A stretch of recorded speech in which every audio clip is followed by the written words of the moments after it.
The party was full of people. Scattered throughout the large suburban mansion were 20 and 30-somethings dressed in elaborate casual attire that was meant to look good, but not seem like they were trying to impress. They were playing pool or ping pong, watching television, eating and drinking, dancing and laughing, and everyone seemed to be having unbridled fun.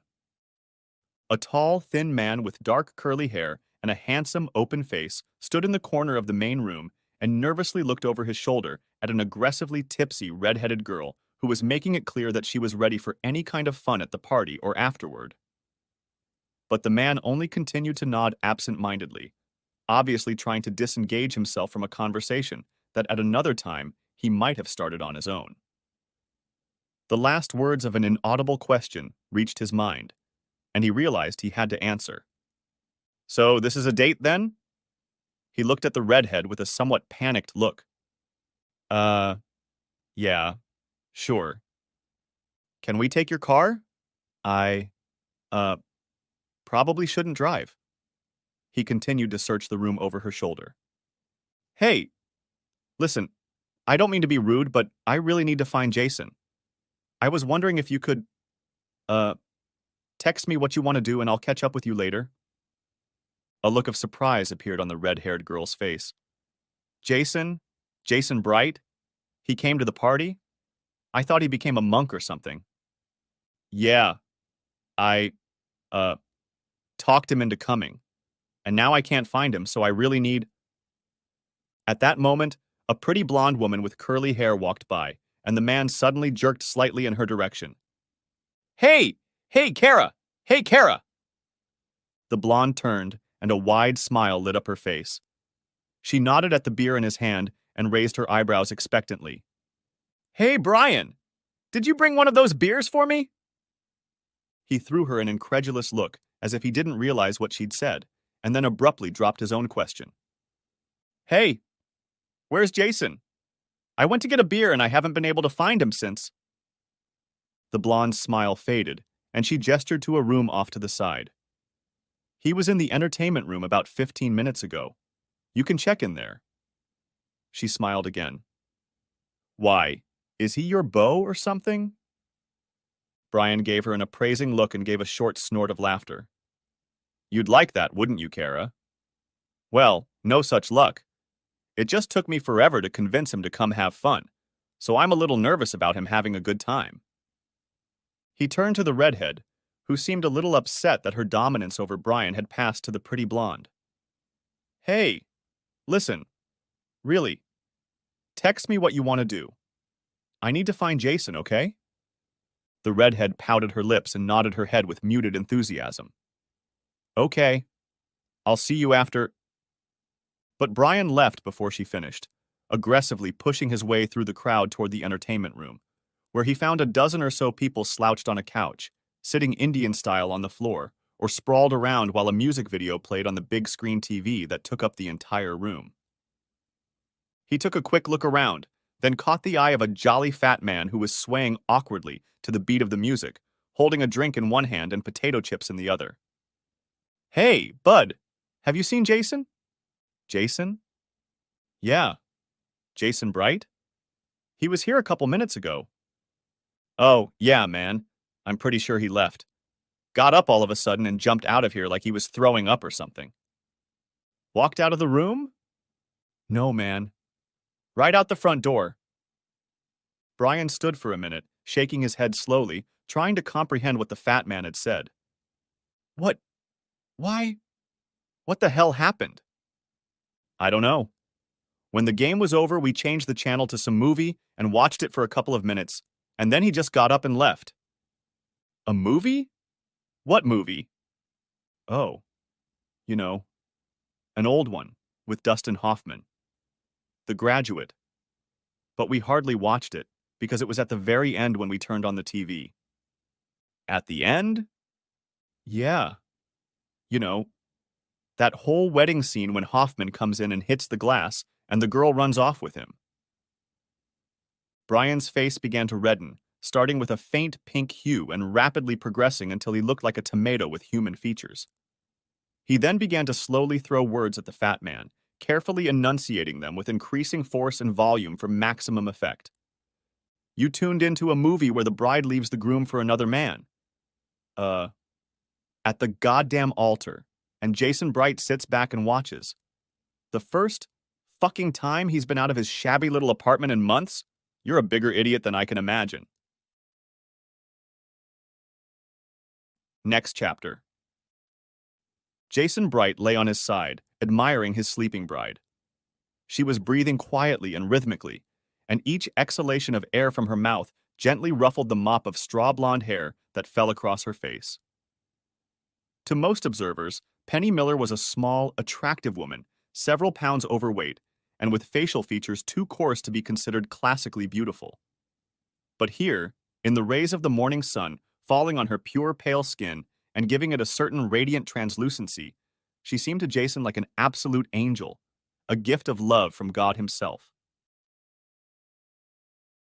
By all accounts, Bright had been extremely successful in life up to this point. He had done well in high school, excelling in sports and academics, graduating with top grades, and then earning near-perfect grades in a double major in finance and statistics before becoming an economics major at the Chicago Business School. After that, he easily landed a job with one of Chicago's top trading firms and moved steadily up the corporate ladder, getting more and more responsibility and more money. But he never felt like life was working out the way he wanted it to until he met Penny. And that was because despite all his success in business and sports, he'd never had anything resembling a satisfying romantic relationship.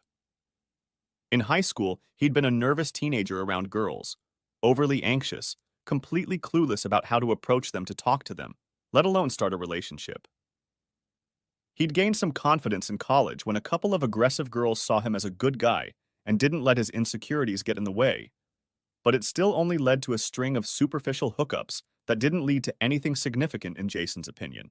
And that pattern seemed to continue in business school and for a few years at his new job. But then he met Penny, and everything changed. She was easy to be with, lively, talkative, attractive, without pretense or vanity. She wanted quiet, peaceful evenings, a house with a fence and kids, and Jason wanted her. And so, with a sense of comfortable inevitability, their relationship smoothly developed and strengthened, so that eventually practicality demanded they move in together.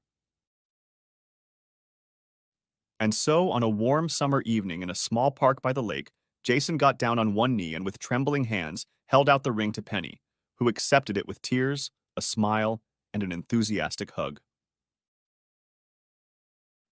In the 8 months since, plans had been made, invitations sent out, dresses chosen, and a church reserved in Penny's hometown in southern Illinois for a date that was only 6 days away. Next chapter. They drove down the I-55 highway, listening to music and chatting, with Penny occasionally texting friends or family to update them on their progress towards Centerville or to make wedding arrangements. About half an hour into the drive, she quieted down a bit, and Jason watched her gaze wistfully at the scenery passing by. After a couple minutes, he decided to break the silence. "Are you okay, sweetheart? Problems with the caterer or something else?" She looked back at him with a slight expression of confused surprise, as if she'd been caught doing something inappropriate. Oh, oh no. No, it's just... I guess I was just thinking about getting home and all the ghosts and problems I left behind. Jason scowled an incredulous grimace in response. Ghosts? Problems? What are you talking about? Penny sighed melancholically and stared absent-mindedly out the window for a while before answering. Well, it's really not a big deal, Jace. But well, you know, some of my old friends and some of my family had a certain idea of who I should be with, and they're not. Be very supportive of the wedding and all that. That's about it. Wait, you mean your family doesn't like me? I thought we got along really well when they came to visit. Both times. I actually had a great time with your dad. Did I misunderstand something? Penny shook her head decisively. Oh no, no, not at all. My parents love you. They think you're wonderful. They really do. She paused, chewing on her lower lip for a moment before continuing. But, like I said, some old friends and relatives. Well, they still think that. Penny stopped and looked out the window before finishing her thought. Look, Penny, what's your point? You seem to think I should know what the problem is, but I really have no idea what the hell you're talking about. Penny let out an intermittent sigh. Look, Jace, this is about Kenny. Jason glanced at Penny, then shifted his gaze back to the road. What about him? I mean, it's been over between you two for about 5 years now, right? Why has it become an issue now?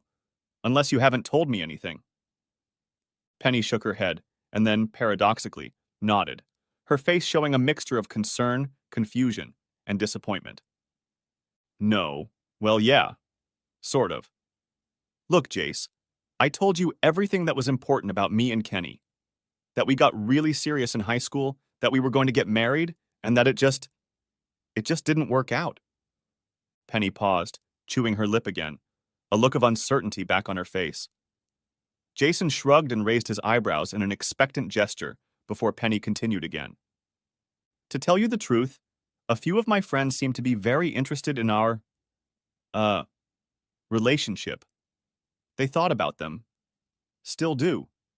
Like some kind of romantic fairy tale, and they keep pushing me to give Kenny another chance. They tell me that he's changed, that we're meant to be together, and stuff like that.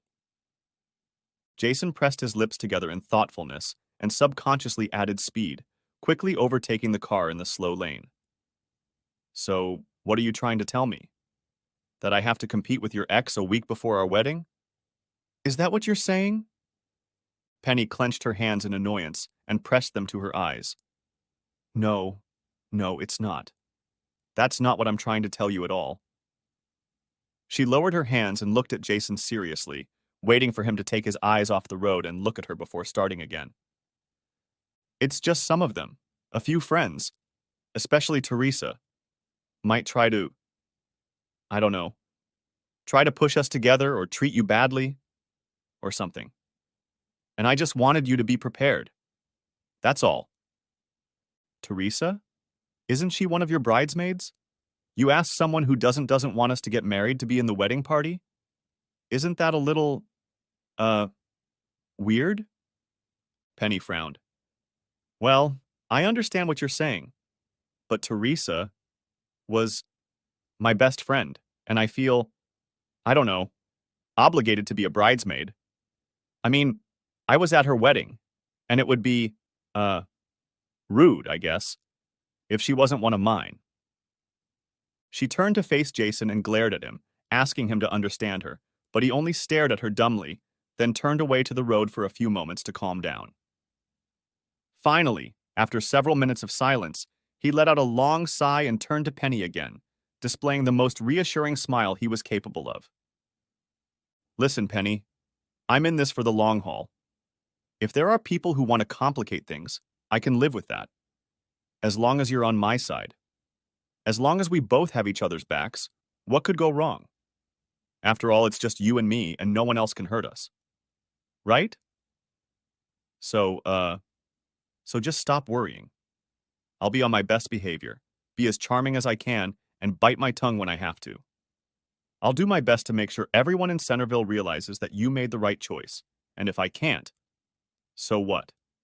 Their opinion means nothing in the end. All nervousness vanished from Penny's face, and she leaned against Jason's shoulder with a satisfied smile as he continued to drive. Next chapter. By the time they pulled into Penny's childhood home, a two-story farmhouse on the outskirts of Centerville, set in a quiet neighborhood with large, unfenced yards and dominated by old maples and oaks, it was almost dusk. They'd barely made it a few feet down the driveway when Penny's mother, an exuberant woman with graying hair and a pleasant face, squealed with delight, arms outstretched, approaching her daughter like a jiggling middle-aged rocket, seeking warmth from the front door. "Oh, Penny, how is my beautiful girl doing? My blushing bride-to-be?" she exclaimed, drawing her to her with soft hands and enveloping her in a mist of sweet perfume, kissing her cheek. She held her tightly against her for a few moments, savoring the feel of her daughter in her arms, and then reluctantly released her to turn her attention to her future son-in-law. "And how are you doing, Jason? I'm so happy to see you. You look so good, so handsome. She gave him a brief hug and then led them down the walkway to the door. Come on in. Daddy's waiting for you inside, and dinner's almost ready, and we have a lot to talk about. Daddy was Penny's father, a quiet, serious man who rose from the couch as they entered the house to greet his daughter with a light hug and Jason with a firm handshake while Mom went into the kitchen to start spreading food on the table. After a few minutes of small talk, he led them to the table and, with a look of domestic authority, showed them where to sit, said a brief greeting, and nodded his head toward the food pork chops, salad, and a plate of mashed potatoes, a dinner for 4 that could feed 10. The conversation at dinner was almost exclusively about the wedding and was dominated by the women, who enthusiastically discussed seating arrangements, plans for dresses, photographers, music, and menus for the reception. When Penny mentioned that everyone should stand in the correct places during the ceremony, Mama Miller's face took on an expression of pained surprise, as if she had suddenly remembered some unpleasant detail that needed to be taken care of, and she turned to Jason. Jason, honey, when is your daddy coming? What night? Jason set his fork aside and finished swallowing his potatoes. I'm pretty sure he's flying into St. Louis Thursday afternoon, so he should be here by Thursday night for the rehearsal dinner. Mom's face suddenly darkened and looked like she was about to cry, and her voice took on a tinge of extreme distress. Oh, oh, Jason, I'm so sorry. I, I was afraid of this. Oh no. Oh God. Her words grew softer and softer as she spoke until they became a faint whisper and then disappeared altogether. Jason looked at Penny for a clue as to how to respond, but she only shrugged, so he turned to Mama Miller again and tried to catch her gaze, furrowing his brow in sympathy. Look, whatever the problem is, I don't think it's going to be a big one. I'm sure it'll be fine. Just tell me what's wrong. The older woman shook her head and put a hand to her mouth to hide the wrinkle on her chin that always appeared before she cried, and took a few moments to calm down before answering Jason. They told me last week that there was a mix-up, and the country club wouldn't be open on Thursday. So I told them we could reschedule the rehearsal dinner for Wednesday. Clarice decided that would be fine too, made some calls and rescheduled the party for Thursday. Jason felt so relieved at the triviality of the problem that he even laughed out loud, then reached across the table to stroke her arm and began to comfort her. It's not a problem at all. My dad prefers to stay away from public gatherings, so he won't mind. And I'm sure the photographer and the stewards will tell him where to stand or sit on Saturday. Really, it'll be fine. Penny's mom took a deep breath and let out a quiet sigh of relief. Are you sure, Jason? I don't want anyone to feel left out. Oh, I'm very sure. Very much so. He'll be fine. He gave her the most conciliatory, reassuring smile. But what parties on Thursday are you talking about? I don't remember any party. He looked back and forth between Penny and her mom for clarification. Well, a bachelor and bachelorette party, of course. Isn't your best man? Your friend Brian, is he? Didn't he have a party plan? Oh, yes, I think he did. I told him to keep it low-key. Nothing flashy. I'm not a big drinker, and I wouldn't want to throw a big send-off. But even if I did, most of my friends won't show up until Saturday for the wedding, so I didn't think it would be a bachelor party. Just a little get-together.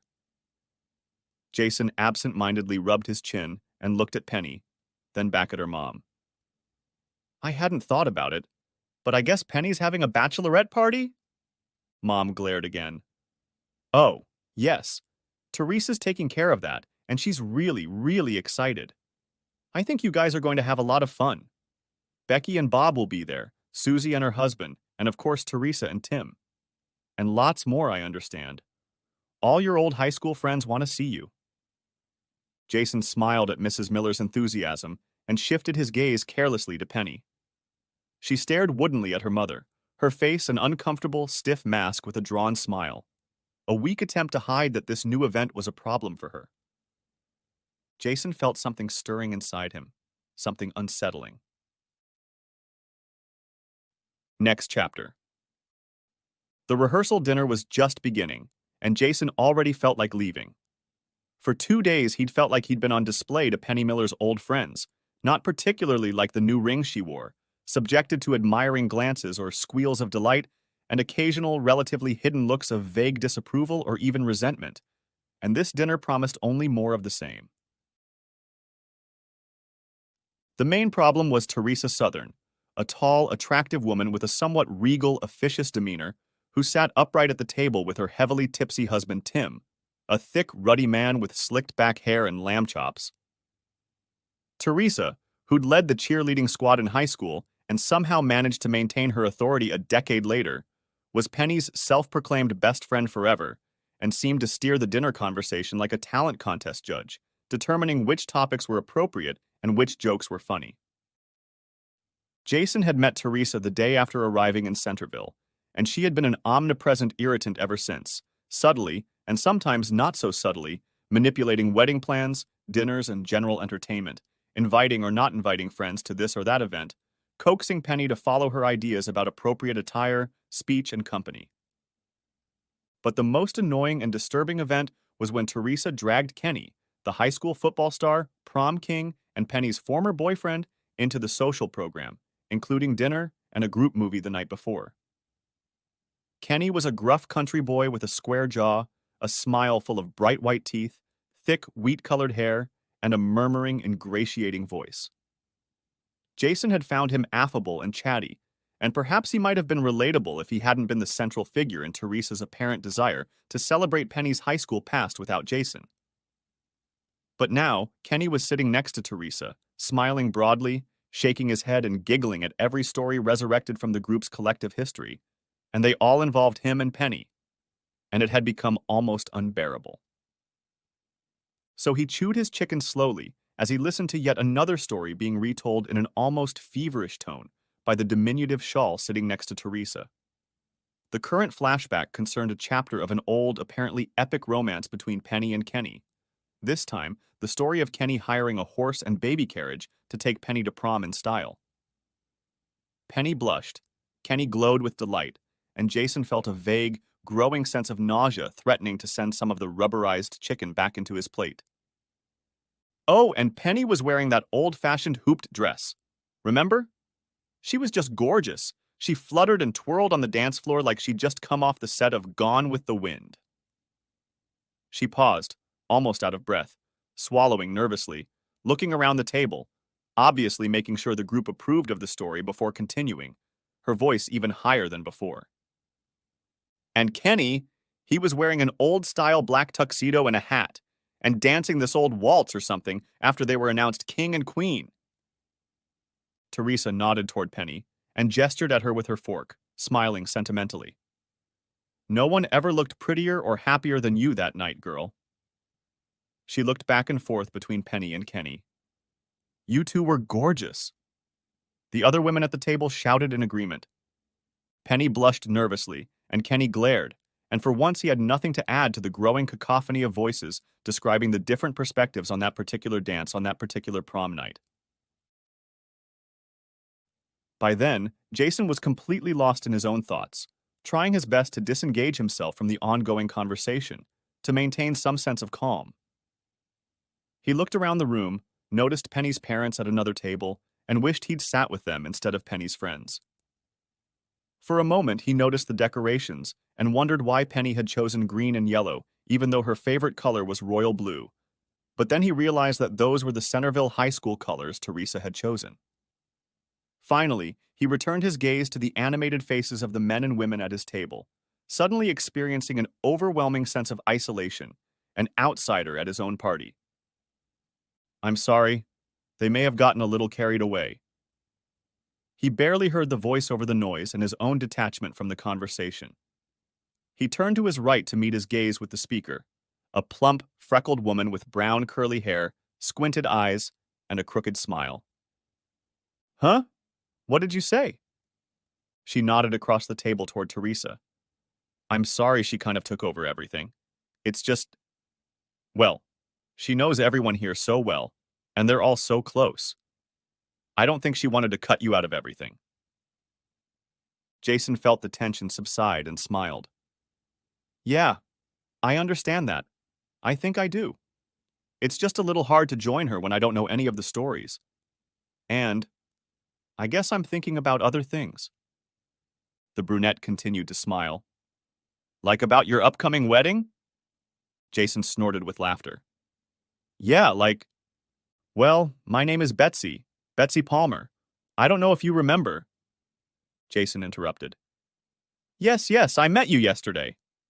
At the mall. I remember. They were still engaged in casual, introductory conversation for a few more minutes when, from across the table, Jason heard his name mentioned in some question. Looking around, he realized with slight bewilderment that Teresa was addressing him. I'm sorry, Teresa. What did you say there? I didn't hear you. Teresa smiled serenely at Jason. I asked, she began, emphasizing the word asked, with a tinge of annoyance at having to repeat the question. If you could tell the rest of us exactly what you do. It seemed to Penny that you'd rather explain. Feeling the blood rush to his face from the unexpected attention, Jason began to stammer as he tried to explain. Well, I, compile and manipulate economic models using a variety of new and advanced analytical techniques to help our firm make investment and marketing recommendations for our clients. Everyone stared at him with blank stares in response to his answer. Well, that's clear as mud, Kenny stated, half laughing. Jason looked at Penny, who smiled at him and nodded her head, encouraging him to continue explaining. He smiled back and, still a little embarrassed, tried again. I'm sorry. It's really not that complicated. I'm just mathematically evaluating the situation to help our clients and other companies and investment institutions to figure out what to do with their products or whether they should issue stock. And things like that. This explanation elicited murmurs, half smiles, and nods, but the room was suddenly quiet, and Jason felt an urgent need to fill the air. He took a deep breath, pulled on his best fake smile, and turned in what he hoped was an interested voice to Kenny, who seemed more than surprised to hear Jason's question. So, Kenny, Penny tells me you work at the Ford dealership we drove past when we came into town. Do you like the job? Is it a good job? Kenny raised his eyebrows, which gave away his suspiciousness, and began to answer in a quiet and slow voice, choosing his words carefully. Yeah, it's a good job. I think it is. It's a lot of work sometimes, but I like it. So you're in sales? Selling cars? Kenny's tone changed abruptly. His answer was harsh, tinged with anger and resentment. No, I'm not a salesman. He replied, emphasizing the word not through clenched teeth. I'm one of the managers. I'm not just in the business of selling cars. Much more. There was an awkward, embarrassed silence, and Jason felt all eyes in the room on him, sensing that he had made a terrible social mistake, but not realizing what it was or what exactly to do about it. I'm sorry, I didn't mean anything by it. I'm sorry. He stuttered, opening his hands in a peace sign and smiling weakly. He was somewhat relieved when Kenny smiled back and muttered, It's okay. Next chapter.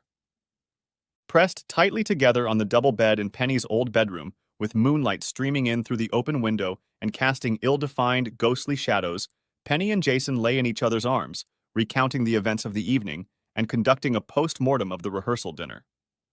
They both agreed that it had been more than they had realized.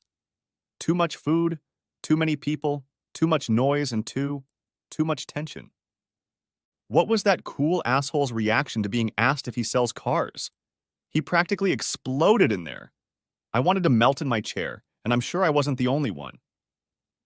Penny pressed her lips together in thoughtfulness and stared unseeingly at the ceiling, formulating a response.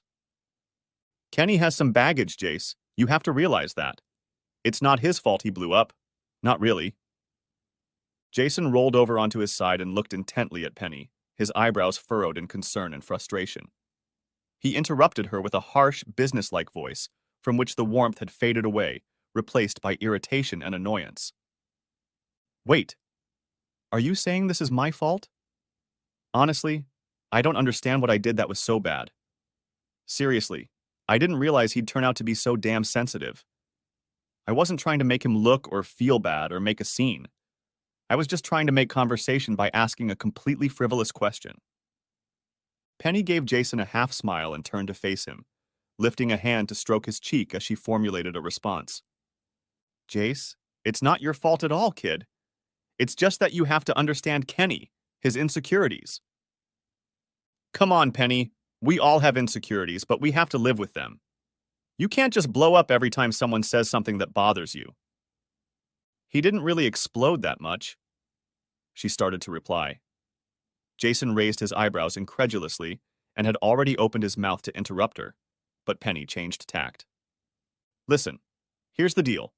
Kenny's always been the big man on campus, the best athlete, the most popular guy, all that kind of stuff. But all of that ended after graduation. He didn't get the football scholarship he wanted, which meant he didn't get into college or get the job he wanted. Or the girl he wanted. Jason interrupted him sharply. Or the girl he wanted. Penny nodded in agreement, then smiled and leaned over to kiss Jason, her hand stroking his face in a reassuring gesture. Don't be mad about my friends, please. Jason wrinkled his nose slightly and smiled weakly. I'm not mad, really. I just feel like, I don't know, that you still have a connection with Kenny. I almost feel like I should. Penny raised her eyebrows. Like you owe what? I don't know.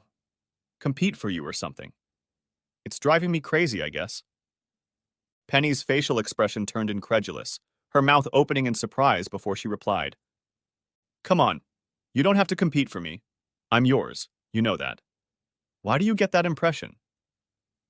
Jason pressed his lips together and furrowed his brows before giving a hesitant, confused answer. I don't know. I guess when Kenny showed up with that girl last night and tonight, I thought he was trying to make you jealous. And from the way you reacted, it looked like it worked. Like you were upset that he was paying attention to another girl or something. I know you were very serious, but it seems like, at least for Kenny, he never got over his feelings. Penny pressed her lips together in a thoughtful expression before replying, her speech deliberate, her words carefully chosen. Listen, Jason, you know that Kenny and I have been together for a long time, right? From when I was a freshman in high school until a couple years after I graduated? Jason nodded his head. Yeah, you told me that. Well, I told you we were thinking about getting married, and it's true. We did plan it. We had a honeymoon and everything. But after I graduated, things fell apart a little bit. Kenny wasn't really interested in white-collar jobs. He just wanted to stay here and live the small-town life and do small-town things. And I wanted to go to college and get some kind of degree. We had a few disagreements, but eventually I left for college and he stayed here. We were still together. I'd come up on weekends, we'd spend holidays together, but he started getting jealous. Jason shrugged in acknowledgement. I know the feeling. Penny smiled and continued. He started coming to campus and kind of catching up with me at off hours. He said he was just trying to surprise me, but really he was testing me. In fact, a couple times I caught him blatantly spying on me. Anyway, it all ended one night in the library. I was in a study group and was going over essay questions with a guy when he put his hand on mine. Sort of flirting, but nothing much. Turns out Kenny was hiding behind some bookshelves. He came out and told the guy to get his hands off me. I was shocked, and Kenny and I got into a huge fight right in the library. I ended up taking the ring off and throwing it at him. Told him not to hit on me again and to stay away. Ha, you never told me that before. Was that it then? Was it over at that point? Well, we talked on the phone and went out once or twice after that, but it wasn't the same. I moved on, met you, and here we are. She wrapped her arms around Jason and pulled him tightly to her, pressed her lips to his ear and whispered. And now it's just you and me here. Kenny's just an old friend. Okay, baby? Okay. Jason smiled and kissed her neck. He lay on his back and she used his chest as a pillow, and after a few minutes he felt her rhythmic breathing on his chest as she fell asleep, and he was left lying sleepless, staring at the ceiling. Next chapter. John Raymond Bright was a stout man with a weathered face with a square jaw and salt and pepper colored hair cut into a bob. He sat between his son and Jason's best man, Brian Hewitt, a handsome and stout man with curly hair and a mischievous smile, at the only bar in Centerville that served food. It was a sports bar where rock and roll played loud enough to keep the conversation strained. Jason described the events of the week, including Kenny's temper tantrum during the rehearsal dinner, and rubbed the stubble on his head with a meaty hand. "God, what a freak!" he said in a loud, gravelly, no-holds-barred voice, reaching for his beer. "I mean, he sounds like a total freak." Brian laughed in agreement and took a bite out of his hamburger, and Jason just shrugged. "Yeah, maybe. But anyway, Dad, you didn't miss much. I'm sure you'd find it pretty boring." "Yeah, I guess so," said John, finishing his fries. "You'd probably end up embarrassing yourself anyway, so it's okay." Jason started to object, but John stopped him with a raised hand. "It's okay, Jace. We both know that this," he pointed to the bar scene surrounding them, "is the best I can do." Jason sipped his beer and swirled it around in his mouth before swallowing. "Yeah, I'm okay with that too, Dad. Better than last night, anyway." John Bright looked at his son carefully, then gestured toward the bar again. "Is that all you wanted for your bachelor party? A couple hours in a sports bar eating hamburgers with that smiling fool and your old man? No dancing girls or anything?" Jason shook his head vigorously. "No, Dad, it's okay. It's just the way it is.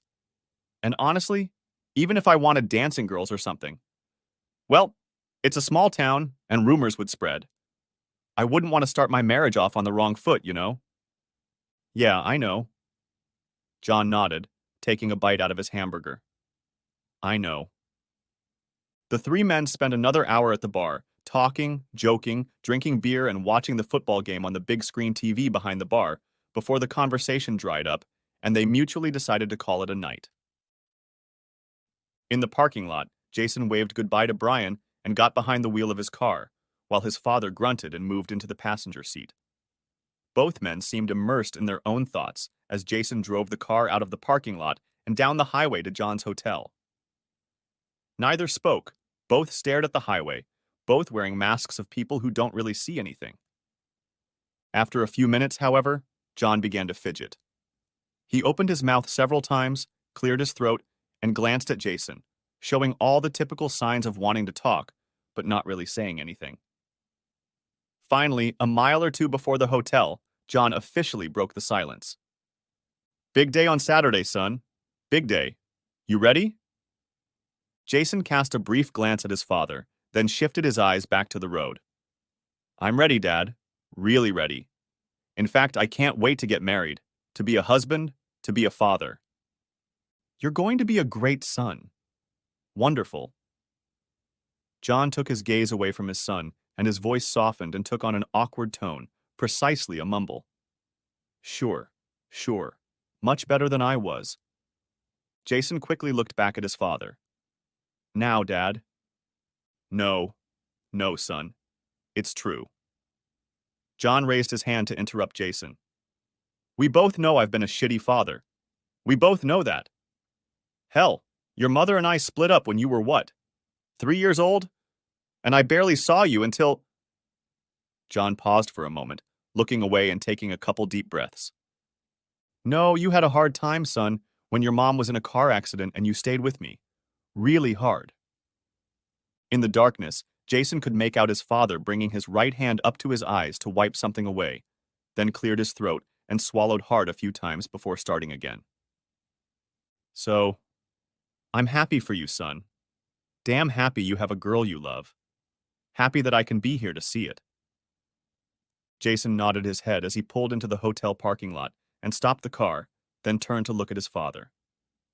"Dad, I'm glad you're here too. Really glad.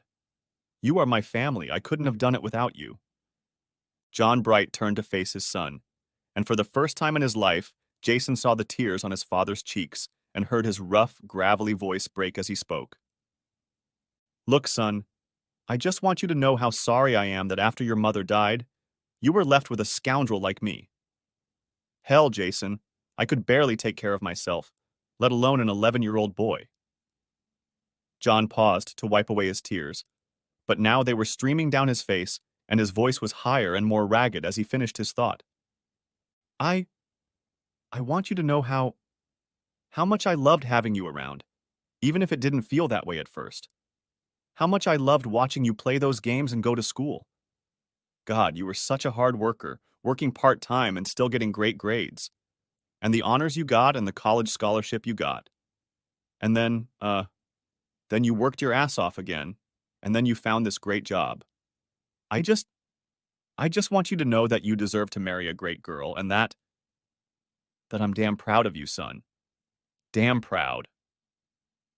And now Jason was crying too, and both men sat in silence, each resting his right hand on the other's left shoulder and looking at each other without a shadow of discomfort, until John finally opened the door and headed across the half-lit parking lot to his motel room. Next chapter. Teresa Jones's parents owned perhaps the largest house in Centerville, a huge Georgian mansion on several acres of land with half a dozen bedrooms, a recreation room, a library, and a huge living room. That evening, the living room had been taken over by a dozen young women who were now lounging on the sofa or sitting cross-legged on the floor, giggling, telling stories, drinking wine, and squealing with delight and embarrassment as the birthday girl opened her gifts. Penny, being the bride-to-be and the celebrant, was smiling just as wide and laughing just as loudly as everyone else present. Surrounded by a pile of gifts and lingerie, she was in her element and felt at ease with her old friends. But just at that moment, a drunken request to model some of the lingerie turned into a demanding shouting match that was picked up by all the women. Penny, blushing furiously and shaking her head, did her best to talk them out of it until she realized they weren't going to be refused. With embarrassed hesitation, she took the donated linens and headed down the hall to the only bedroom on the main floor.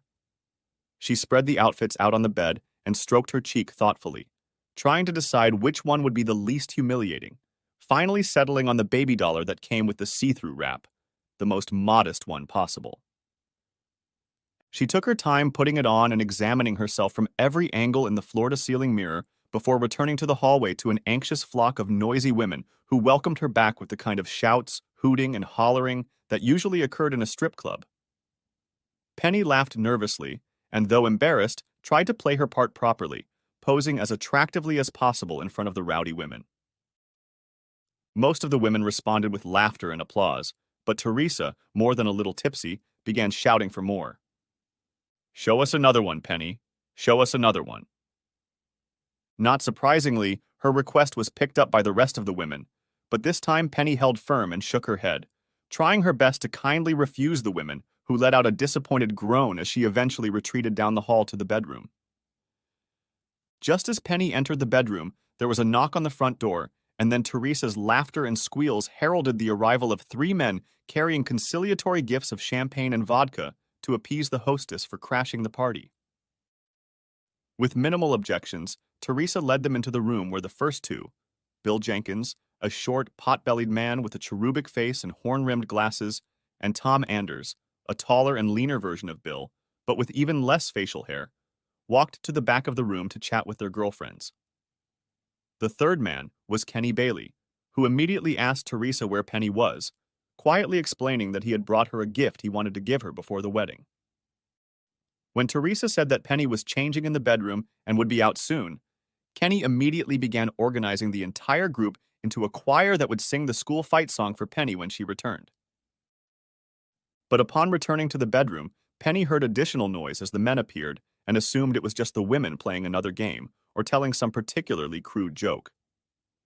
Her return to the family room was delayed by the nagging thought that she was being a stick in the mud, and she began discussing with herself whether she should give the girls what they wanted and model some rougher underwear. In the end, she decided to have some fun and go all the way, so she drank some strong wine and changed her clothes. She looked herself over in front of the mirror, worked out a few poses, drank some more wine, and then, as confidently as possible, walked out of the bedroom and started marching down the hall to the waiting women. She burst into the room with a giggle, posing seductively. To her disappointment, she noticed a complete lack of reaction from the audience. The women stood with surprised or even shocked faces, saying nothing, some of them just opening and closing their mouths, and some of them almost frantically pointing at something or someone at the edge of the room. And that someone was three men. Bill and Tom stood with their mouths open, Bill's glass slipping out of his hands and shattering on the floor, and Tom was nervously wiping sweat from his forehead. Kenny grinned like a Cheshire cat and nodded lustfully, then began a slow, rhythmic clapping of hands in appreciation. Penny turned and ran down the hallway to the bedroom. She lay on the bed, staring at the ceiling, for about half an hour until Teresa came in to gently persuade her to return to the party. By the time Penny returned to the living room, there were only a few girls left sitting around the coffee table, finishing the rest of their wine and talking quietly. Kenny was still there, half reclining on the couch with his usual mischievous grin. He waved at her, and she reluctantly made her way through the obstacle course of furniture and presents, groaning as she sat down next to him, covering her eyes with her hands and resting her elbows on her knees. God, that was so humiliating. I just can't believe it happened. I'll never forget it as long as I live. Kenny laughed encouragingly, patted her back, and leaned over to whisper, If it's any consolation, I'll never forget it either. Honestly, I only wish I had a camera to capture this moment for posterity. Penny covered her face and looked at Kenny, throwing him a brief look of unrestrained disgust, but his smirk turned into an indignant grin, and she laughed and leaned back relaxedly on the back of the couch. Well, I should have known you had that attitude, she stated with mock indignation, playfully punching him on the shoulder. Seriously, someone should have warned me about you breaking into the party. I was terrified. In response, Kenny shrugged, laughed, and made a big open-armed gesture toward Penny and the other girls. Surprise is my secret weapon. Without it, look how many wonderful things I'd miss out on. The two exes and the remnants of the party told jokes and racy stories for an hour until the conversation became quiet and contemplative. Finally, Penny yawned and stretched before declaring that she wanted to go to bed and should go home, and Teresa hesitantly got up to get her keys in response. But Kenny laughed at Teresa's tentative attempts to get up and insisted on driving Penny home, to which Penny enthusiastically agreed. Teresa smiled and nodded, then sank awkwardly onto the couch, watching the two leave together with approval. Conversation during the ride home was light and casual, full of observations on the dating and marriage habits of their old friends and reminiscences of days and events of years past. 2 blocks from Penny's house, Kenny pulled off the road and parked the car near the tall hedge that blocked it from the windows of the houses. What are we doing here? Penny's voice sounded suspicious. I have something for you, replied Kenny, unbuckling his seatbelt and turned to her, pulling her closer. Penny raised her hand to stop him and shook her head decisively. No, Kenny, no. I'm getting married in 2 days, and I'm not going to park here and whisper with you for old time's sake. It's just not. She stopped abruptly, noticing Kenny holding out a small wooden box with stains and slightly rusted hinges, offering it as a gift. What's this? She asked. Open it. Kenny's voice was soft but insistent. Please. She reached out and carefully opened the box, looking at the contents in the dim light of the car with surprise. Wait, this can't be, she muttered, slowly, reverently pulling out an opal pendant suspended on a thin gold chain, and her face colored with surprise and joy. How? I dived for it many times but could never find it. Then I ordered the pond drained and searched for it in the mud until I found it. When? 2 years ago. In the summer. Penny began awkwardly working the clasp, trembling fingers careful not to damage the fragile metal. Opening it, she held the necklace out in front of her, admiring it fondly in the dim light. Why? Why have you waited until now? Her voice was so distant, breathy, like a little girl seeing magic for the first time. I had this crazy idea that somehow we'd see each other and maybe, I don't know, maybe get back together. So I was saving it for that moment. But, well, you got engaged, and that put an end to those plans. So I figured I could give it to you now before you got married. Penny lifted the chain around her neck and tried to fasten the clasp. Kenny leaned closer, his cheek almost touching her cheek, and reached behind her shoulders. Here. He took the clasp and gathered it up, then placed it on her neck, patting it gently. There you are. Thank you. She breathed heavily, holding the pendant with her right hand as if it held life itself. I love you. I've always loved you. I love you. She instinctively jerked back with a hand on each of Kenny's shoulders and shook her head with an expression of horror, pain, and regret on her face. I can't do this. It's okay, Penny, it's okay. She shook her head furiously and pulled away from him to huddle against the car door. No, it's not. I'm getting married, Kenny. I'm getting married in 2 days, and I can't do this. She reached behind her back, opened the door awkwardly, and tumbled out of the car, falling to the ground. She quickly got up, still shaking her head, and ran towards the house, disappearing into the darkness. Next chapter. 12 hours later, Penny stood on a small stool in the middle of the living room, mute and motionless as a living statue, draped in a flowing white-on-white wedding dress, while her mother fussed around her, pulling up the sleeves, tucking the folds of fabric, making sure the dress fit perfectly. You certainly aren't saying much this morning, dear. Are you all right? Penny let out a loud, unsure sigh. Yes, Mommy, I'm fine. Mrs. Miller cast her daughter a long, hesitant, appraising look. You don't seem fine. Is everything okay with Jason? Penny looked down with an expression of sudden panic on her face.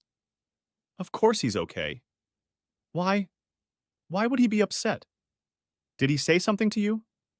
Did he seem angry to you this morning? No, honey. It's just that you seem so quiet that I thought maybe you talked or something. I thought that maybe he was upset that your dad and I insisted that he sleep somewhere else the night before the wedding. I think it's a lot to ask. And maybe we shouldn't have done it, but we just think it's kind of wrong. But if it's a big problem, if it's causing problems, he can sleep here tonight, honey. Penny let out a long sigh, and her body relaxed as she absently rubbed the opal pendant she wore around her neck. No, Mom. He wouldn't mind. He wouldn't mind sleeping separately all week if that's what you wanted. Jason's a good guy. Respectful.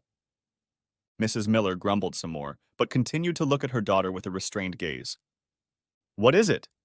What do you have there, honey? She asked, nodding her head toward Penny's neck. What? Asked Penny guiltily, abruptly letting go of the pendant as if it had suddenly become unbearably hot. This chain and stone. What is it? I've never seen it before, and now you're wearing it like it's a prized possession. Did Jason give it to you? Penny pressed her lips together, delaying her answer for a moment. Kenny gave it to me. Mrs. Miller suddenly stopped fiddling with the dress and took a step back from Penny, resting her hands on her hips in disapproval. You're accepting gifts from old boyfriends now? From a woman who's getting married tomorrow? Her tone was stern, accusing, and Penny responded by mirroring her mother's gesture. Hands on hips, determined, serious face. It's different, Mother. She said, touching the stone. This is the pendant Kenny gave me for my 16th birthday. What, the one you dropped overboard while canoeing the day after you got it? That one? I thought it was lost forever. Penny smiled, a distant look coming to her eyes as she rolled the pendant over in her fingers. He found it for me. He drained the pond and found it. He gave it to me. Gave it back to me, last night, Mom. I think it's a wonderful gesture. Don't you? Mrs. Miller snorted. I think it's a gift from an old boyfriend who still cares for you. That's what I think. And I think you'd better be damn careful with that Penny boy. Damn careful. He's a real charmer. A real charmer. And you have a good man you're marrying tomorrow. Don't bring an old flame into your marriage, honey. It's not a good thing. Don't do it. Penny frowned and answered her mother in a sharper, slightly annoyed tone. Why do you hate Kenny so much, Mom? You've always treated him down, like he was never good enough for me. Everyone around here loves him except you. Why is that? Mrs. Miller stepped toward her daughter and gently took her left hand with both of her own. Oh, honey, I like Kenny. I like him a lot. And and I wouldn't mind you being with him if that's what you really wanted. All I want is your happiness, honey, that's all. And if you wanted to marry Kenny, that would be fine. But, but I have to say I've always been worried about him. Worried that he didn't have the same goals in life that you do. He's a charmer, like I said. A boy who can create a great romantic scene for a night or a moment. But he doesn't have the ambition to do the day-to-day work of making a comfortable life for his family. Penny frowned. Is that why you marry someone, Mom? If he can make you comfortable? Is that why you married Daddy? Mrs. Miller smiled. No, honey. I married your father because I love him, and he loves me. But one of the reasons I love him is because he takes care of me every day. He works hard for me and gives me the life I want. If Kenny was what you wanted, him and the life he would provide for you, then everything would be fine, just fine. But I have to say I'm glad you have Jason. He's a good man who will take care of you. He'll make you happy for a long time. Penny nodded and shrugged. I know that, Mom. He's a wonderful man and I love him. It's just that I guess I've always had feelings for Kenny and, well, being at home with him right now, it's kind of freaking me out. You know? It's hard to completely bury an old relationship. Mrs. Miller looked at Penny with sympathy and concern. I understand, baby, I do. But you need to get your head in order. You're getting married tomorrow, dear. You're marrying a fine young man who deserves the very best. Remember that. Penny nodded absent-mindedly in agreement as she continued to fiddle longingly with the pendant in her fingers. End of Part 1. Part the 2nd of May be coming out in 12 hours. Write in the comments if you're waiting for it. Also, give a like under this video and subscribe to my channel. I hope you enjoyed this video.